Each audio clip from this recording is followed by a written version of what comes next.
Hi, I welcome you all to my YouTube channel. I'm Nisha, a class 10 CBC student, and today I'll be doing my result reveal. So first of all, I'll be also pasting picture of my sheet so that no one tell that I'm lying about my results. So that will be for proof. And with that, I'll be also discussing about my mistakes and the commonly made mistakes between students so that you also take some learning from this video.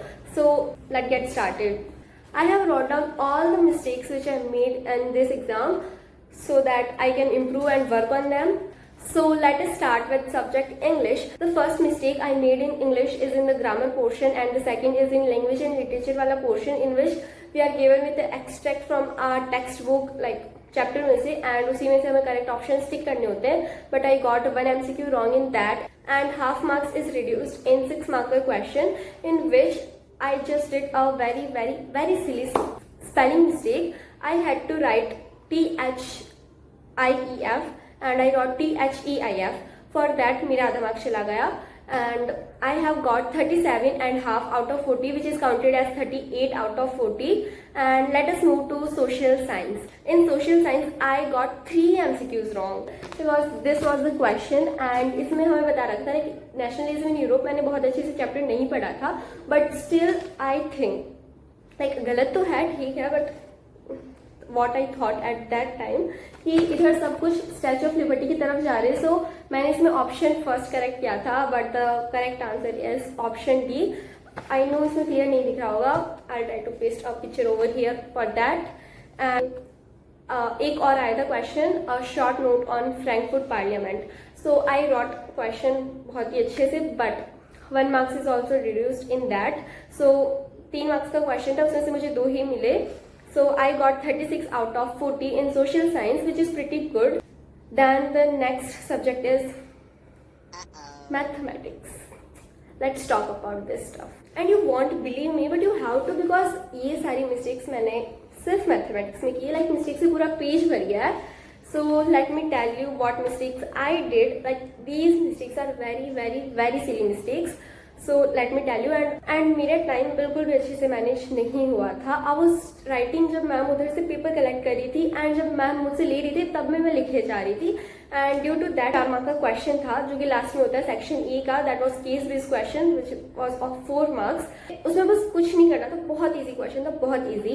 उसमें बस prime factorisation करना था और उससे चारों के answer मिल जाते, वो भी 1 वर्ड आंसर ही थे सबके. बट मेरा प्राइम फैक्टराइजेशन ही गलत हो गया because I was like panic, because उधर से मैम कलेक्ट करी और मैं इधर सॉल्व करी, तो मेरा पूरा प्राइम फैक्टराइजेशन ही गलत हो गया. एंड देन मेरे 4 मार्क्स MCQ में कट गए. लगा गया अभी जो गलती हुई है इतनी, लिटरली मैं पूरा क्वेश्चन सही कर लेती, बट अगर तुम्हें क्वेश्चन देखोगे ना, इसमें 30 मिनट्स का है. मैं क्वेश्चन लगा दूंगी इधर, बिकॉज लाइक ये क्वेश्चन तुमने हर जगह देखा होगा, बहुत ज़्यादा फेमस क्वेश्चन है. बट मुझे एग्जाम होने के बाद पता चला कि ये क्वेश्चन बहुत ज़्यादा फेमस क्वेश्चन था, उससे पहले मुझे नहीं पता था. सो इन दिस क्वेश्चन मैंने लाइक टाइम को माइनस करने में ही 30 कर दिया था, विच मीन्स लाइक 30 आवर्स हो गए वो इंस्टेड ऑफ 30 मिनट्स. उसके कारण मेरी क्वाड्रेटिक इक्वेशन ही गलत आई थी. मिडिल टर्म स्प्लिट मुझसे हो ही नहीं रहा था, और मैंने क्वाड्रेटिक फॉर्मूले से भी उसके रूट्स निकालने का ट्राई किया, and I got answer in root. तो रूट में तो स्पीड हो ही नहीं सकती. मुझे पता था कि आंसर पूरी तरीके से गलत है, और लाइक मुझे टाइम ही नहीं मिल रहा. I was panicking at that time because time कम था, मेरे पास क्वेश्चन भी बहुत सारे थे, और एक क्वेश्चन मुझे और समझ नहीं आ रहा था बिकॉज मेरी मिडिल टर्म स्प्लिट ही नहीं हो. लाइक ये क्वेश्चन बहुत इजी था. इस टाइप की क्वेश्चन में बहुत ज़्यादा प्रैक्टिस करके गई थी, but still I got that question wrong just because of calculation mistake. To avoid calculation mistake, जब तुम रफ वर्क करते हो ना, लाइक शीट के लास्ट पेज पे रफ वर्क करते हो, तो उसमें भी तुम्हें उसे एकदम ऑर्गेनाइज रखना है, एंड उसे बिल्कुल मैसी नहीं बनाना है. But I do this mistake every time because I don't know. Math मुझे लगता है कि मुझे नहीं आती है, because math is kind of weak subject for me, but not very much. So I just do it very randomly और बहुत ही ज़्यादा मैसी. मेरे पास पिक्चर है, I paste it over here, तो हम देख सकते हो कितना ज़्यादा मैसी है मेरा वो page. And to avoid calculation mistakes you should keep your rough page बहुत ही ज़्यादा नीट एंड क्लीन, कि तुम्हें समझ आए कि तुमने कैसे कैलकुलेशन की है. So now let us talk about मेरे कितने मार्क्स आए. लाइक इतनी देर से मैं बोले जा रही हूँ मैथ्स के बारे में. So how many marks did I got? I got 23 out of 40 in mathematics, which was really so disappointing for me. Like पहले तो मुझे बहुत लगा था because obviously in monthly test 1 I got 37 out of 40 which was highest in the class, and this time I got only 23 out of 40. I just wanted to tell you one more thing that हमारा जो mathematics का paper आया था that was of standard by default for all, और मैं ठहरी basic लेने वाली बच्ची, तो क्वेश्चन भी हाई लेवल के थे। और ये मैं बस एक्सक्यूजेस नहीं बना रही, ये बात हमारे टीचर ने खुद ने बोली है। And now let us move to the next subject that is science. Okay, in science I again got 3 MCQs wrong. पहला तो MCQ बहुत ही ज़्यादा, पहले मैंने सही लिखा था, देन उसे काट के मैंने गलत किया था। That was like respiratory system का जो प्रोसेस होता है, जैसे पहले हम नेजल कैविटी में जाता है एंड देन फिर फेरिंग्स में, फिर लैरिंग्स में, फिर ट्रैकिया में, सो काइंड ऑफ दैट पूरी प्रोसेस। 2 ऑप्शन थे, दोनों सेम थे, बस लैरिंग्स को इधर और फेरिंग्स को इधर, एंड दूसरे ऑप्शन में फेरिंग्स को इधर, लैरिंग्स को इधर। तो मैं कंफ्यूज हो गई कि पहले फेरिंग्स आता है, ये लैरिंग्स, एंड पहले मैंने सही किया था, but after thinking too much because मेरे पास बहुत ज़्यादा टाइम बच गया था, लाइक टाइम मैनेजमेंट की प्रॉब्लम मुझे सिर्फ मैथ वाले एग्जाम में हुई थी, बाकी सब में मेरा हाफ एन आवर पहले ही हो जाता था। तो बस मैं सोचने बैठ गई कि ये होगा वो होगा, and at the last moment मैं गलत वाला ऑप्शन टिक करके आई थी। एंड आफ्टर दैट एक क्वेश्चन आया था असर्शन रीजन का क्वेश्चन, एंड वो क्वेश्चन लिटरली मैं बस एक दिन पहले पढ़ के गई थी। वो क्वेश्चन मुझे याद था कि ये मैंने कल पढ़ा था, बट मैं आंसर भूल गई, एंड वो वाला भी मैंने गलत कर दिया because in science I got 36 out of 40। And now let us talk about Hindi. Okay, अब उसमें तुम्हें क्या ही बताऊं बिकॉज उसमें मिस्टेक्स है ही नहीं, मतलब ज़्यादा नहीं, बस एक mistake. In Hindi I got only 1 MCQ wrong, that was also from language and literature वाला portion, so I got 39 out of 40 in Hindi. That was kind of good because it's really normal to get good grades in Hindi for me. I am not saying कि मेरी हिंदी बहुत अच्छी है, but पता नहीं क्यों मेरी हिंदी में आ जाते हैं, मी भी बस मेरी बचपन से ही अच्छी है, and I have even got full on full in Hindi, so it's so normal for me get this much breaks. Even I'm disappointed कि 1 marks क्यों नहीं आया। And now let us talk about AI. Literally AI को मैं बस एक दिन पहले पढ़ गई थी, एक दिन पहले भी नहीं पढ़ा था मैंने, बस एक लाइक सुबह 6 बजे उठ के मैं पढ़ी थी, और बस जितना मैंने पढ़ा था बस हो गया था because I am attentive in class, so class में जितना पढ़ाते हैं वो मुझे समझ आ जाता है। और AI is a subject which is so easy, तुम क्लास में अगर पूरी कंसंट्रेशन के साथ पढ़ोगे ना तो वो तुम्हें उधर ही समझ आ जाएगा, तुम्हें घर पे आके उसके लिए अलग से टाइम निकालने की जरूरत नहीं है। It is really so easy subject, so I have got 39 out of 40 officially, but there was a question which was printed wrong, और maybe I don't know, और उसमें लाइक कोई भी आंसर सही नहीं हो रहा, and I definitely paste that question over here because obviously that question was wrong. I am definitely sure about that, और उसमें से कोई भी आंसर करेक्ट नहीं हो रहा था। Even in my answer sheet I wrote that this question is wrong. That was just MCQ, बाकी थ्योरी वगैरह में मेरे पूरे आए हैं। So मैंने आंसर शीट में भी लिखा था कि दिस क्वेश्चन इज रॉन्ग, इधर ये वाला वर्ड जैसे नॉट अगर आएगा तो ये क्वेश्चन सही होगा, एंड अगर ये क्वेश्चन इस तरीके से सही होगा तो इसका आंसर ये होगा। Like I wrote everything because I knew कि क्वेश्चन गलत है, एंड और जब पेपर चेक होके आया था then I got 39 out of 40। Then I just talk with my teacher, तो उन्होंने बोला कि okay I will check, and अगर आप जो बोल रहे हो सही होगा देन सबको बोनस मिलेगा ऑब्वियसली बिकॉज क्वेश्चन गलत था। So but at the end moment कुछ नहीं हुआ ऐसा। एंड या वन मोर थिंग, इन AI 2 मार्क्स फ्री के मिले पूरी क्लास को, बिकॉज हमारा जो पेपर हुआ था ना वो बस 38 मार्क्स का ही बना था, 2 मार्क्स का बना ही नहीं था।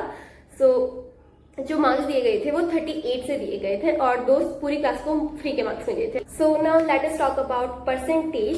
सो I have got 87.9 percentage, which is typically 88 percentage.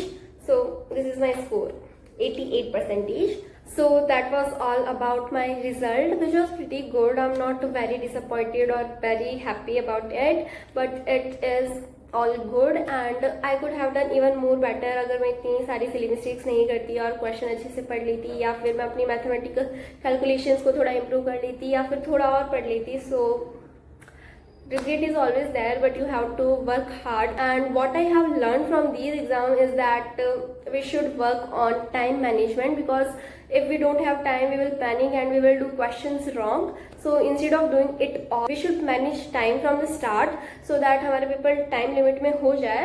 And ये सिर्फ मेरा मैथमेटिक्स में हुआ था, बाकी सब में मैंने मैनेज कर लिया था बिकॉज मुझे पहले ही पता चल गया था कि ऐसा होता है, सो सब कुछ मैंने सही से किया था। And the second thing is that we should keep our rough page very neat and clean, कि हमें समझ आ जाए, एकदम ऑर्गेनाइज होना चाहिए, वो भी एकदम फैट जैसा लगना चाहिए, because it should not be very messy कि तुम्हें समझ ना आए और तुम्हारी कैलकुलेशन मिस्टेक्स हो जाए, जो कि मैं हर बारी करती हूँ। आई स्वेयर मैं हर बारी करती हूँ। So I have to improve that also, even if I know कि हमें एक पेज क्लीन रखना चाहिए।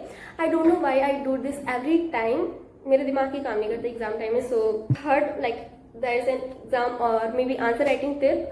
सो जब भी तुम कुछ लिखते हो which you find that keywords, और तुम उसे अंडरलाइन कर दो, because maybe I think highlighting is not allowed, so you can just underline it by pencil. और one more thing I learn कि जैसे ही तुम्हारा एक क्वेश्चन खत्म होता है, लाइक एक आंसर खत्म होता है, then you just make a line under that कि अब ये क्वेश्चन खत्म हो गया, एंड सेपरेट इट फ्रॉम दूसरे वाले क्वेश्चन का answer, because it will help examiner, तो नीट एंड क्लीन दिखेगी, so it will be easy for them to check. And so this is one more thing which I did in my AI का paper. Like AI की presentation was so good because first of all paper was not lengthy at all. The questions were also simple. Like do let me know your result also, and if you have got nice results then it is so good, and even if you have got less than 90 or just like me, don't be sad because this is just your result of some random exam which is conducted by our school. This is not the final, this just shows your progress, this just shows how you can improve for the final examination. So just use it as an opportunity, and if you do mistakes that is just totally okay, just write them down and just try to avoid them in your next examination and just improve yourself the way you can. You should be proud of your marks because at the end of the day it's your marks, and who will be proud of your marks if you are not, if you're not even. So I'm proud of my marks because I have worked hard for it and I have achieved it. Even though I did some mistakes, I did some silly mistakes, I did some very silly mistakes. So that was all about my result, and do let me know your result, and you should be proud of your marks, whatever the rank you got, the whatever. अच्छा rank हमें नहीं बताते, मैंने बहुत पूछा sir से, but sir ने नहीं बताया कि कंपैरिजन नहीं कराना क्लास में, सो नहीं बताया। So yeah, that's it, and a congo from my side, जो तुम्हें अभी मार्क्स मिल चुके हैं, and all the best for your upcoming exam. So yeah, that's it, bye.